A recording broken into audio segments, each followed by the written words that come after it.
Cindy Archer, the other program administrator, will also be presenting, and our manager, Tori McGowan, is also on this presentation.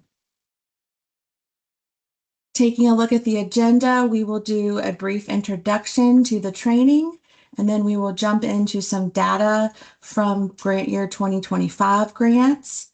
We will go over the reporting requirements for your local annual report, then how to complete the report. We will go step by step into the different sections and attachments to the report, and then we'll have a question and answer session. Please mute yourself and turn off your camera. Sometimes it's a little distracting to have everyone's video on. This session is being recorded, and we will share this recording and also the presentation, the actual PowerPoint, via email as soon as possible. There will be a question and answer session at the end. Please feel free during that question and answer session to turn your video camera back on, and you can use the raise your hand feature, or you could submit your questions in the chat.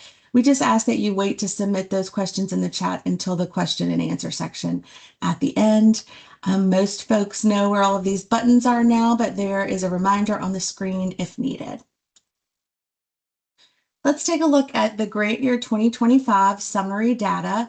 We had a total amount of over $14.24 million dispersed. That included 37 job creation grants awarded and over $2.34 million in job creation grant funds awarded. Those businesses that received those job creation grants, they created or maintained 3,643 net new jobs. There were 119 real property investment grants awarded, and that equaled over $11.89 million in RPIG funds awarded. Those businesses who received the real property investment grant leveraged over $231.24 million in private investment to receive those grant funds. So for the Commonwealth of Virginia, that's a pretty great return on investment.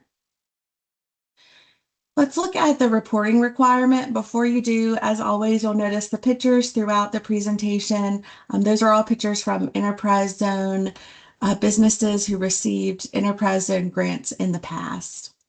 So the reporting requirement for the annual report is actually found in the Virginia Administrative Code, Section 13, Chapter 5.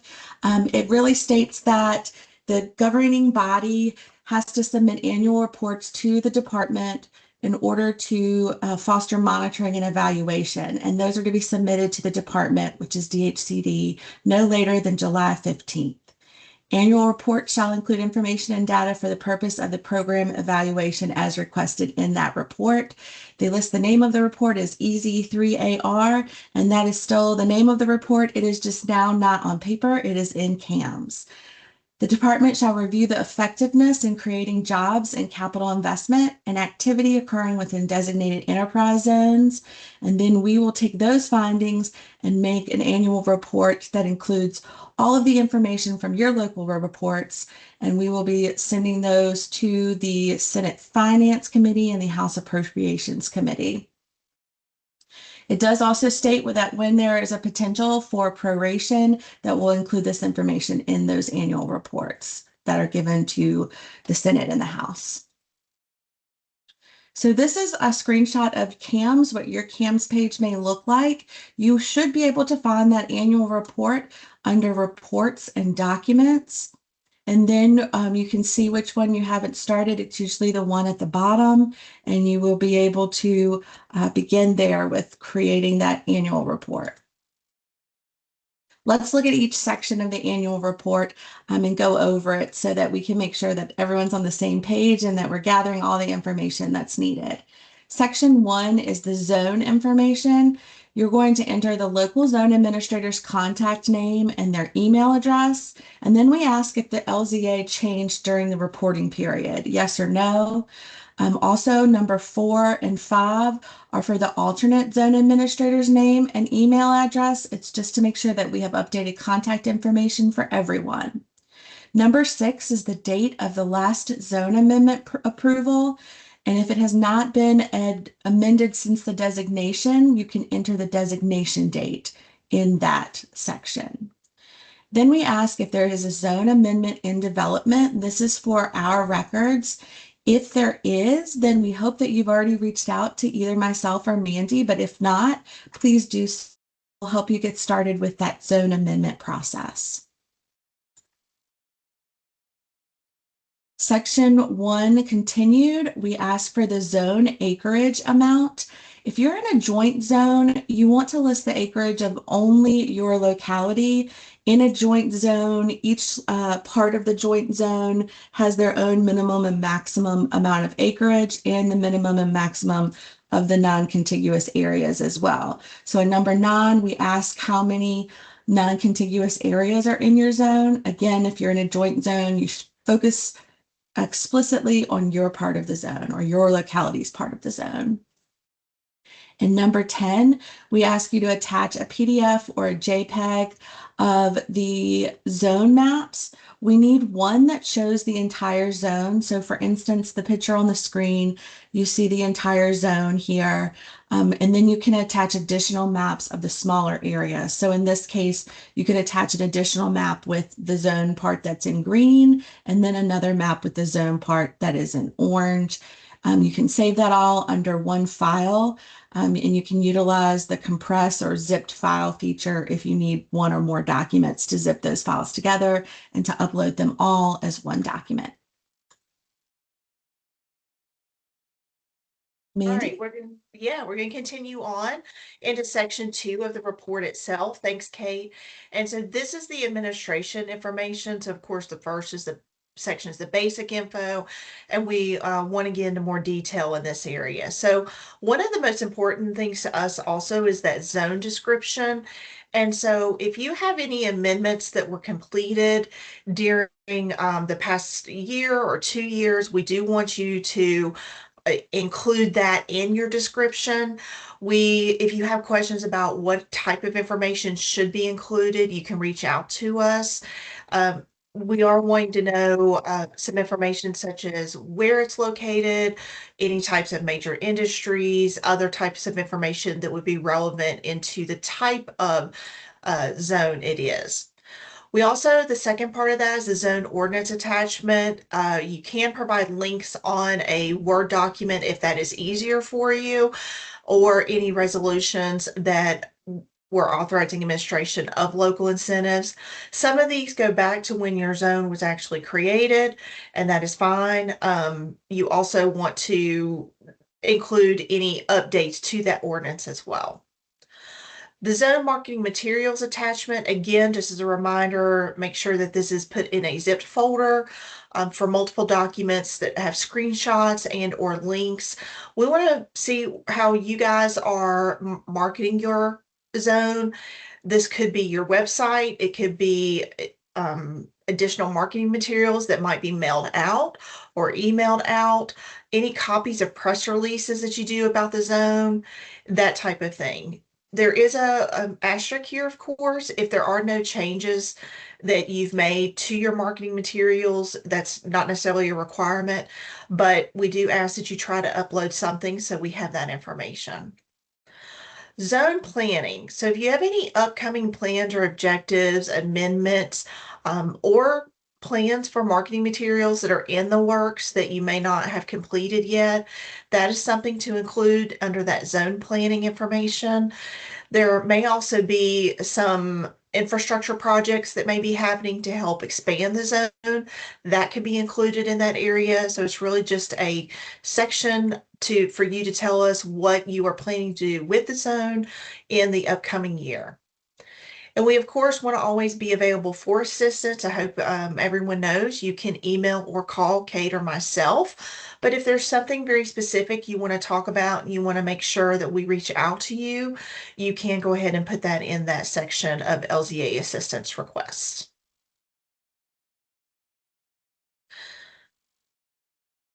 I think we may have already gone over this part, Kate, the zone information. Yeah, so let's go into zone activity. So the zone activity report. So this is, if you all remember many years ago, we had a spreadsheet. It doesn't feel like many, but sometimes it feels like time passed has passed slowly. So in this section, we want you to give us a narrative about what has happened in that zone. Like I said, quite a few years ago, some of you may remember there was a data spreadsheet that we had you put a lot of this information in, and it could be hard to capture, but it is a whole lot easier sometimes to capture that within a narrative form. And so this is where we're asking you to put in information about improvements that have either been made or were made around the enterprise zone boundaries. This could be infrastructure, it could be other types of projects, parks, schools, public buildings, streetscape, all those types of things, also broadband, that help improve not only the utilization of the zone, but attractive marketing aspects of it. And so we just ask that you put all of that information in there. We do also want you to include any other major DHCD projects that have used other types of funding within the zone as well. So it could even be a type of project that may not qualify for enterprise zone, however, something that is helping bring maybe a blighted building up to being in its usage, or any other types of projects that you're doing. And again, now you will have the data utilization attachment requirement, that's section 4. You all, when you received your utilization for grant year 2025, you should have also received this blank worksheet. No changes were made to it except for the count year right there, calendar year 2025. We do ask that you complete this with all of your local incentives, even if they were not used. So you would want to complete this. You want to include your locality name, what the zone number is, and then of course we have a description right there. Example, the building permit fees are waived. You can, of course, shorten that qualification criteria. You do not have to list all the criteria that might be within your ordinance itself, but just give us a very short summary. We do want to know the number of qualified businesses that actually utilize that incentive during the calendar year 2025. What was the financial value of that incentive? And then what is the total investment leveraged if that's applicable, and or total number of jobs if that is applicable. Also, we want you to just tell us what type of incentive or investment it is. It might be real property, it could be machinery and tool tax abatement, anything of that nature. And then, of course, there's an other category. And then if this incentive is not utilized, there very well could be reasons. We want you to let us know if there is a plan for improving utilization, or also if maybe it's a new incentive that just hasn't had time to be utilized, that could be entered in there. I do just want to remind you, we want you to list all your incentives that you have, not just the ones that are utilized. We do want to see them all on this sheet because we do use all of this information and feed it into our annual report, as Kate mentioned earlier. So job creation information, again, we're looking at some narrative information in the report itself. We just want you to provide us a summary of any job creation that's significant within that zone. And this could include if there was new construction or rehab, expansions, or if there were closures and downsizing of significant jobs. Don't see this as much anymore, but it could include if there was a factory or something that closed and there was a loss of jobs, we would want to know that. In addition, you may have had an announcement where there's going to be a significant job creation. Please feel free to include that type of information as well. And so it doesn't have to be exact numbers. We just want that narrative summary showing what the potential for that job creation or job loss may be in the area during, and keep in mind, this is for January to December of 2025. And then this is an opportunity for you to let yourself shine. And we ask that you do that because we want to put that information out as well. So this is just additional information. We want you to put any company highlights that includes photos. As you can see, we are using those as much as we can in all the presentations we do, trying to push those out through different avenues, maybe some social media options. So anything you can provide to us for anyone that may have received grants in the past year or so. So what we want you to do, of course, is just highlight that business that received the state funding grant, provide a brief summary of the business and the project. Was it new construction? Was it rehab? Was it expansion? Was it a real property investment grant? Was it a job creation grant? Anything you can provide to us would be very significant. If you can get a quote from the business owner about the enterprise zone incentives, that would be great. And then again, we ask for photos. You guys are the ones on the ground. Hopefully you're taking those photos for your own record, but we would definitely love before and after photos if at all possible so that we can utilize those. I also would say that if for some reason you didn't have a state incentive utilization, but maybe you did have someone that qualified local incentives, please feel free to use that as a company highlight as well. We're looking at, while we look at trying to advertise everything out there, we know that some people may not meet that threshold, but it could be a significant improvement in your area as well. So feel free to let us know that. If I'm thinking correctly, there might be only room for one at this point, but if you have multiple ones you would like to submit, please reach out to us and we'll be happy to accept those on an email basis as well. So of course we have gotten to the Q&A section. This of course is just an overview of that local annual report. And hopefully you guys can get that done or we need you to get that done the next few weeks. Just as a reminder, it's due July 15th. So does anyone have any questions that they need to ask at this time?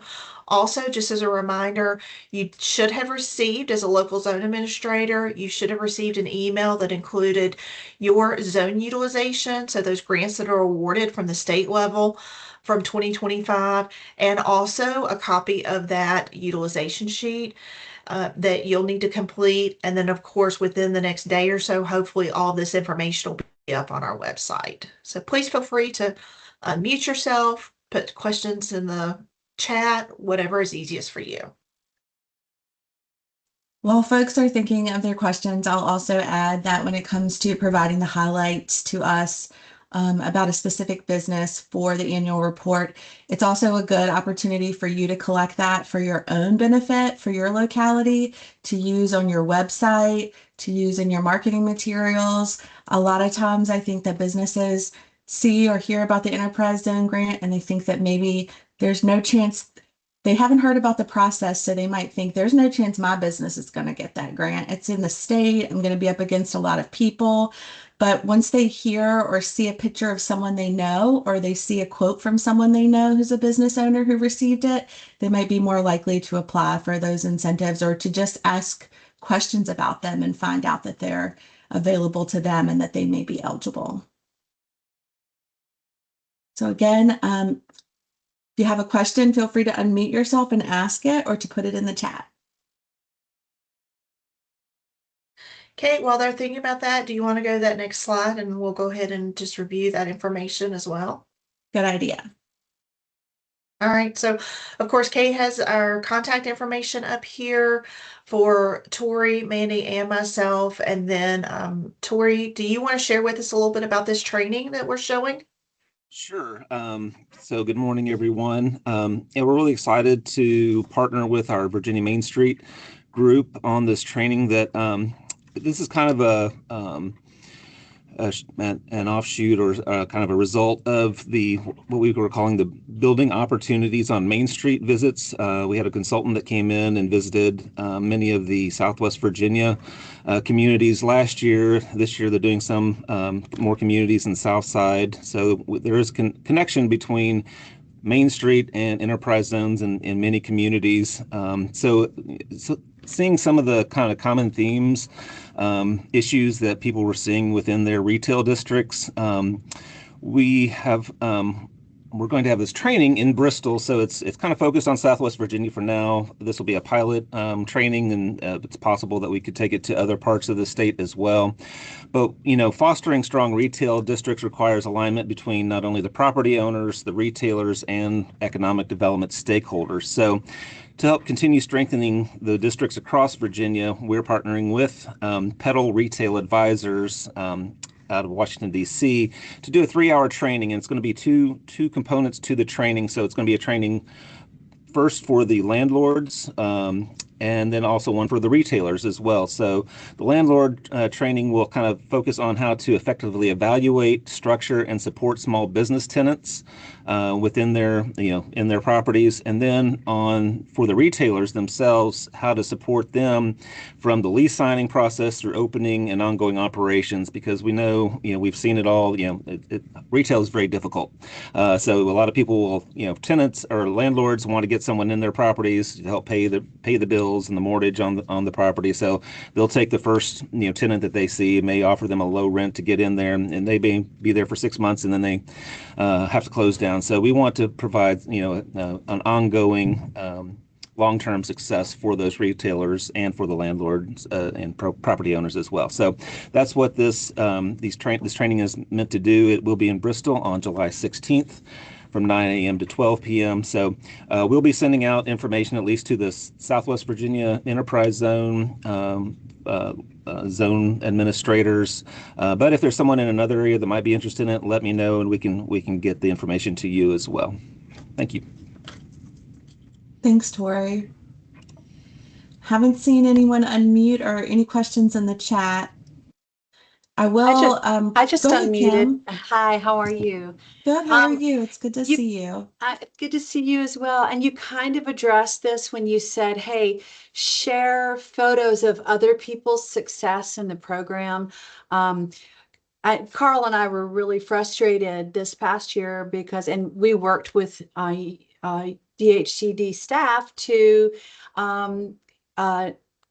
move a boundary line slightly at an administrative level without having to go through a full amendment process. We did take it to our County Board of Supervisors. We had a animal hospital, a veterinary clinic who built a beautiful building. She spent several $1 million.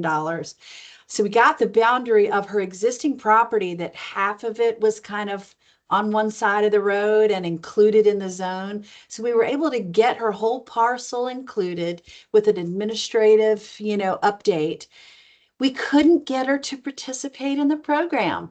With email after email, phone call after phone call, I spoke with her office manager and begged her to, hey, take the workshop with me. I'll go in person with you. I'll go with you. We just couldn't. The investor would have easily qualified for the $100,000 RPIG incentive. Couldn't muster up an interest from her, and so and never even personally got to speak with her about it. And so it was so disheartening to see someone who spent that kind of money to invest and improve our area and offer such a state-of-the-art great service to our area. We really wanted to reward her, but she wasn't interested. So any words of wisdom? and I know, like I said, you already shared that, hey, let's make an example of the business down the road that did utilize it and maybe connect the two of them, a little farther ahead of the qualification process might be a good idea. But if you have a comment on that, I'd love it, because we were so disappointed. I'm sure that was disappointing. I think we've probably, a lot of us have been in that situation before and share that disappointment. It is one of the reasons that we have a section in the report for talking about businesses who may have qualified but who chose not to. It kind of allows us to have, since we can't unfortunately talk to each of you each time you have something like that happen, that gives us a good idea of when that does happen and to have a better understanding of it. I do think that it sounds like you all did everything that you could do in that situation to try to get her to apply. Mandy or Tori, do you have anything that you want to add? Oh, you're on mute, Mandy. Yeah, I was on mute. Sorry about that. I think I would add also that just, include that in your annual report as well. And that because we do want to know people that are businesses that might qualify. However, they chose not to apply themselves. That gives us an idea of how many might be happening within that year. And again, I mean, we all share your frustration and know that you put the work in to help give them every opportunity. And in the end, they just chose not to do that themselves. And going back to what Kate said as well, is utilizing other businesses that have taken advantage of it might be a good idea as well. And so I would also just very much encourage you to include that in your annual report for us so that we know. Oh, I appreciate that, and I will include that. And I did see a couple of people mention in the chat, so you guys might address this, that they didn't know that sometimes an administrative, slight change could be made. So maybe if you guys address an administrative boundary movement versus a full-on amendment, if you'll address that. Yeah, I Thanks. think this was this was a specific case, and we've had a few of these in the past years in which the parcel lines, it was an issue with the parcel lines and the boundary and where they were drawn on the parcel. Uh, we're not supposed to split parcels in half or split parcels in any way. If they're included in the enterprise zone, they're supposed to be included completely in the enterprise zone, the entire parcel. This was a situation that was a GIS issue in which the GIS lines had not been in the right spot. We've worked with several localities throughout the state who, have had the same GIS or the same boundaries for the last 20 years that they've been in the program. And then they were working on something specific and they noticed that one of the lines was not in the right spot, or that it crossed over and split a parcel in half or something like that. And we've let them adjust it with an administrative process instead of the regular amendment process. Thanks, Kate. Yeah, of course.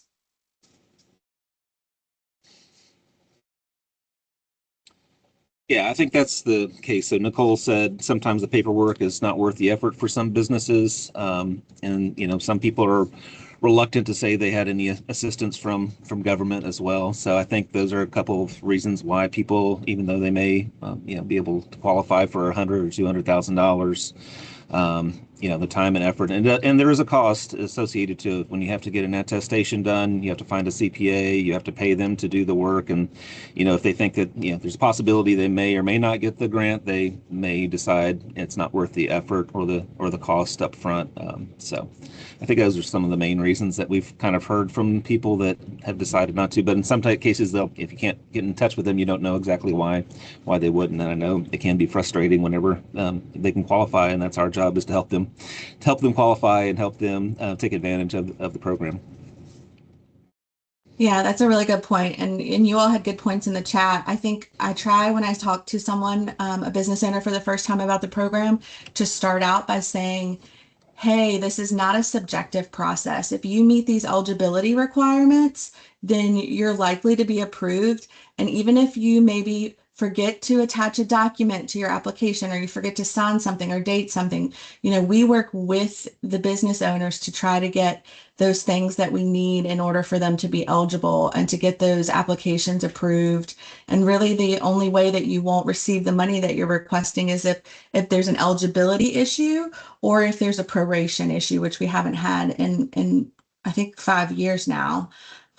So that's an important thing that you can mention to folks. It's also something that you could include on your website and in your marketing information, so that it's something that they see right away. And just so you know, with the new legislation that we were under this year, that allowed for the third tier of the real property investment grant, the $300,000 award for properties over $20 million. We actually had 7, I believe, applications or 7 grantees that received the $300,000 because they met that 20 million plus threshold. So that was exciting to hear. Yeah, and that's another thing that I wanted to remind folks too, Tori. Thanks for that. So we do have the third tier of that threshold requirement of the maximum amount that you can receive, but also, and we'll be sending information out about this soon. The way the legislation is written, this is the first time in 2 or 3 years that the minimum wage requirements changed. And it's not that the requirement changed, but just that the minimum wage was increased at the state level. So of course, the percentage has also increased, and that number's gone up a little bit just by 40 or 50 cents, according if you're comparing it to last year's numbers. But we'll be sending out that information soon for you to have for the grants that are for grant year 2026. James? Yes, I got a question. I had I see the comments there. We had our local hospital, I think, was in the same situation that we reached out multiple times with them too to try to get them the 100,000, and evidently it fell on deaf ears because I don't see anything where they got an award. But what I was curious to say is I had a CPA give me a call who said that they worked on that and they were going to do all the paperwork and everything for them to get it done. Is this a common practice? I don't know the gentleman, and I just took him for face value as what he was saying, got him the information that he needed. He reached out several times too. But do you have CPAs throughout the state that just normally would take this up? And if they do, or how do they get paid? I mean, if he's going to be getting 100,000 from them just to work into it, or does this make any relevancy? Because fairly new to this deal. No, that's a really, really good question because you're not the first person to ask me that in the last few weeks even. Yes, so there are some CPAs who might be reaching out to LZAs. There's some CPAs who only do this enterprise zone work throughout the year.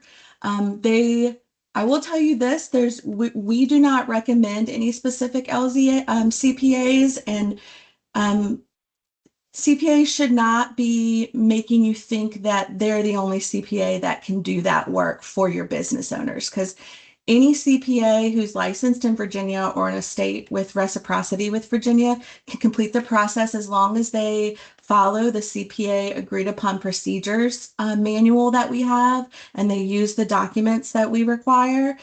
We do have a list of CPAs that have done the work before and whose information and contact information is on the website. And so those CPAs are just folks who've done it before and could easily do it again.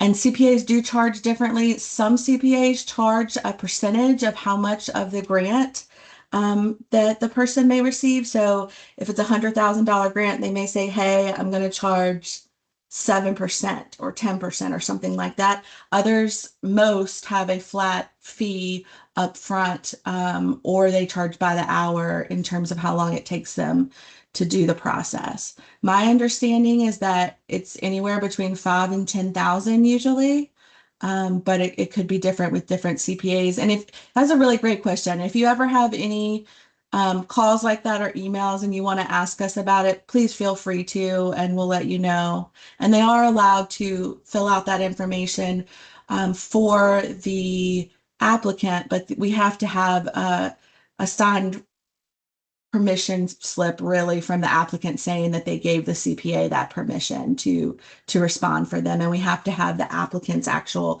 contact information as well, so we can reach out to them. Yeah, there are a couple of CPAs that will fill out, they'll fill out the forms and everything, but then they'll also sign on behalf of the company. And so that's when we would need to have a verification from the company that that person has permission to do it. In most cases, they'll fill out the application, but they'll submit everything on behalf of the company. They'll have the company applicant sign the documents that they need to and things like that. And I went ahead and just dropped that CPA contact list link in our chat so you all can access it. And again, just as a reminder, that's just pulling the data from CPAs that have performed those attestations in the past through our database system with not a specific recommendation. Thank you. And yeah, of course. And We still have a little bit of time, so if there are any other questions, please put them in the chat or unmute yourself. I love all of the discussion that's in the chat, and so if you have any questions that are enterprise zone related in general right now, feel free to ask those too, because we have another few minutes that we could do that.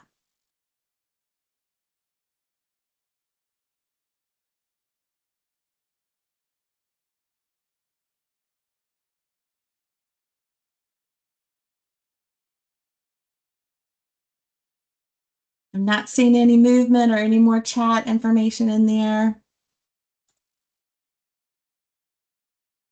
Okay, if there's no other questions, thank you all again for attending this webinar. We will be posting it on the website and sending it to you via email, as well as this PowerPoint presentation.